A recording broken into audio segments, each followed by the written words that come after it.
वक्फ amendment act 2025 के case में centre ने अपना 1332 पेजेस का अफिडेविट फाइल करते हुए सबको शॉक कर दिया है। अपोजिशन पिटिशंस को मिस्चीवियस और फॉल्स नैरेटिव सेट करने का इल्जाम लगाते हुए से लेकर सेंट्रल गवर्नमेंट ने सुप्रीम कोर्ट से एक रिक्वेस्ट की है कि वे जुडिशियल लेजिस्लेशन ना करे जो पार्लियामेंट के पावर्स में इंटरफेयर करने के बराबर होगा। इस अफिडेविट में सेंटर ने सब कुछ डिटेल में कहा है, लेकिन इसी के बीच में सीनियर एडवोकेट दुष्यंत दवे ने रिसेंटली एक थॉट प्रोवोकिंग आर्टिकल लिखा जिसमें उन्होंने सुप्रीम कोर्ट के टाइमली इंटरवेंशन को होप री-इन्फोर्सिंग कहा है। तो क्या इसका मतलब ये है कि उन्होंने सुप्रीम कोर्ट की तारीफ की है या इसके पीछे एक लेयर्ड क्रिटिसिज्म छुपा है? चलिए इस पर गौर से नजर डालते हैं। So hello viewers and welcome back to law Chakra. अब सीनियर एडवोकेट दवे के आर्टिकल की शुरुआत होती है डॉक्टर BR अम्बेडकर के एक इंटेंस हिस्टोरिकल वार्निंग से। 2 दिसंबर 1948 को अम्बेडकर ने कॉन्स्टिट्यूएंट असेंबली में बोला था, no government can exercise its power in such a manner as to provoke the Muslim community to rise in rebellion. I think it would be a mad government if it did so. ये line सिर्फ एक political advice नहीं थी बल्कि एक constitutional morality का powerful reminder था। Doctor BR Ambedkar ने बार बार ये कहा कि माइनॉरिटीज को टारगेट करना न सिर्फ मॉरल गलती है बल्कि एक स्ट्रेटेजिक डिजास्टर भी हो सकता है। 4 नवंबर 1948 को अम्बेडकर ने फिर एक कड़क मैसेज दिया, minorities are an explosive force.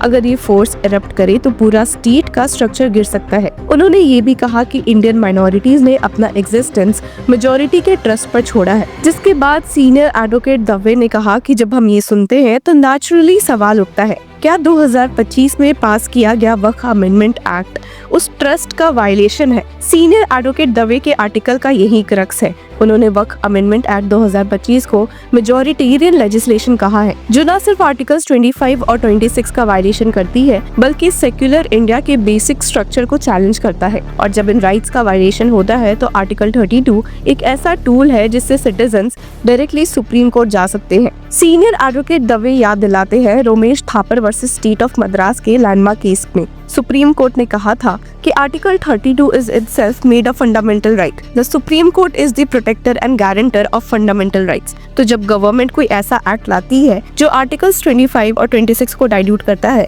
तो सुप्रीम कोर्ट का स्टेप लेना जरूरी हो जाता है। और यहीं पर आर्टिकल का सबसे क्रूशियल पार्ट आता है जब सीनियर एडवोकेट दवे ने ठाकुर दास भार्गव की 1948 की स्पीच कोट करते हुए कहा, in a democracy the courts are the ultimate refuge of citizens. यही लाइन सीनियर एडवोकेट दवे के ओवरऑल टोन को डिफाइन करती है। उन्होंने सुप्रीम कोर्ट के इंटरवेंशन को अप्रिशिएट जरूर किया है लेकिन उस प्रेस के अंदर एक अर्जेंट प्ली और साइलेंट डेस्परेशन भी छुपी है। सीनियर एडवोकेट दवे चाहते हैं कि सुप्रीम कोर्ट एक रोबस्ट फियरलेस स्टांस ले जिसमें आर्टिकल्स 25 और 26 को एक्चुअल सब्सटेंस मिले, सिर्फ सिंबॉलिक प्रोटेक्शन नहीं। उन्होंने सुप्रीम कोर्ट से उम्मीद जताई है लेकिन ये उम्मीद ब्लाइंड नहीं है, ये एक कॉन्स्टिट्यूशनल रिस्पॉन्सिबिलिटी के बेस पर है। वो सुप्रीम कोर्ट को रिमाइंड करते हैं कि ये सिर्फ एक वक्फ प्रॉपर्टी का मैटर नहीं है, ये इंडिया की सेक्युलर फैब्रिक का टेस्ट केस है। अगर यहाँ कॉम्प्रोमाइज हुआ तो कल किसी और कम्युनिटी के रिलीजियस राइट्स पे भी नुकसान हो सकता है। सीनियर एडवोकेट दवे का आर्टिकल एक नुआंस डॉक्यूमेंट है, प्रेज भी है और वार्निंग भी।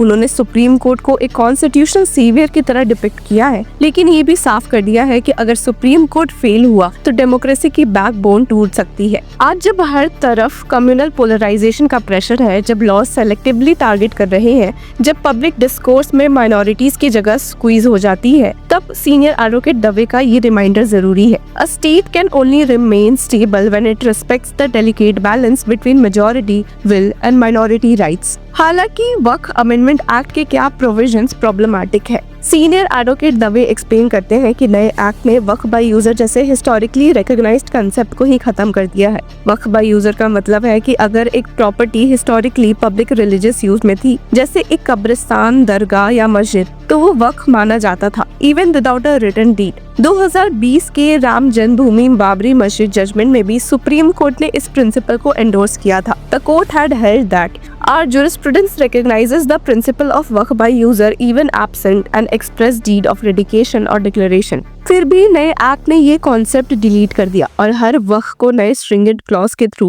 दोबारा रजिस्टर करने के लिए फोर्स किया जा रहा है। सेक्शन 3A to E के क्लॉजेस इतने रिजिड है कि सेंचुरीज पुराने वक्फ भी नए पैरामीटर्स पर खरे नहीं उतरते।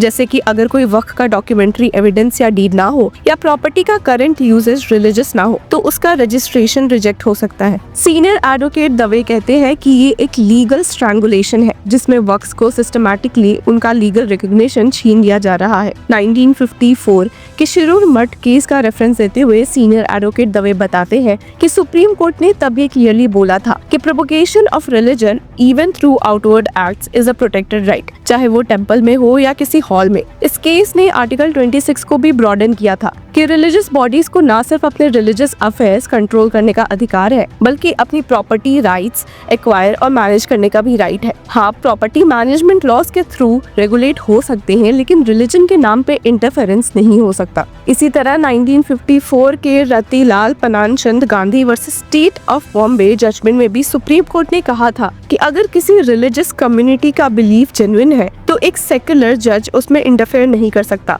सीनियर एडवोकेट दवे कहते हैं कि ये जजमेंट्स क्लियरली बताते हैं रिलीजन प्रैक्टिस और बिलीफ के इश्यूज में स्टेट की पावर्स लिमिटेड है। तो फिर सवाल उठता है, अगर जुडिशियल प्रेसिडेंस क्लियर है, कॉन्स्टिट्यूशन का स्टांस क्लियर है और माइनॉरिटीज का हिस्टोरिकल ट्रस्ट भी डॉक्यूमेंटेड है तो फिर सरकार ने ये एक्ट क्यों पास किया? सीनियर एडवोकेट दवे इस एक्ट को कंप्लीट डिसरिगार्ड की कैटेगरी में रखते हैं। Disregard for the constitution, disregard for the law, disregard for public sentiment and disregard for historical continuity. ये एक्ट 150 मिलियन इंडियन मुस्लिम्स के इमोशनल, लीगल और रिलीजियस सेंटिमेंट्स के अगेंस्ट जाता है। सीनियर एडवोकेट दवे का कहना है कि ये एक वार्निंग साइन है कि मेजॉरिटी के पास जब एब्सोल्यूट पावर होती है तो मिसयूज का रिस्क बढ़ जाता है। आखिर में सीनियर एडवोकेट दवे की ये लाइन सब कुछ समराइज कर देती है। Supreme court's timely intervention reinforces that hope. तो हाँ, उन्होंने तारीफ की है लेकिन एक अलर्ट माइंड के साथ। उनका आर्टिकल एक वेकअप कॉल है जुडिशरी के लिए, गवर्नमेंट के लिए और हम सब के लिए। तो व्यूअर्स, आपकी इस बारे में क्या राय है